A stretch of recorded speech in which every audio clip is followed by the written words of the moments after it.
Hey doctors, I wanted to talk a little bit about the leg tests, the leg length test, the functional leg length inequality tests that we use daily on almost every patient. And there's so many different ways to do it.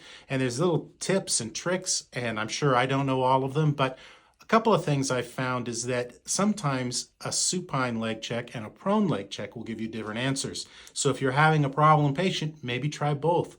Another thing is that from doctor to doctor, sometimes the findings will be a little bit different. And you might think, well, man, that makes it not very reliable. Not necessarily, because the finding may be that there is a functional short leg, not necessarily which side it is. The other thing that I found is if a patient turns their head to the left or to the right and the leg length changes, that can give you information. It doesn't always tell you the side of laterality or which bone to adjust, but remember, this is all about gathering as much information that that patient's particular body at that time can give you, and there's always a reason. We may not ever figure out what the reasons are, but there is always a reason for everything that happens.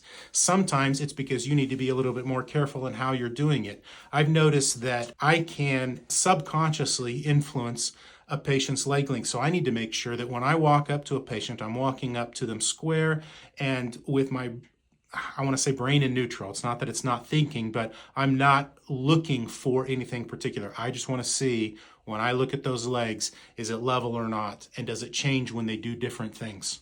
Anyway, love to talk more about it. If you got more questions, drop me a line.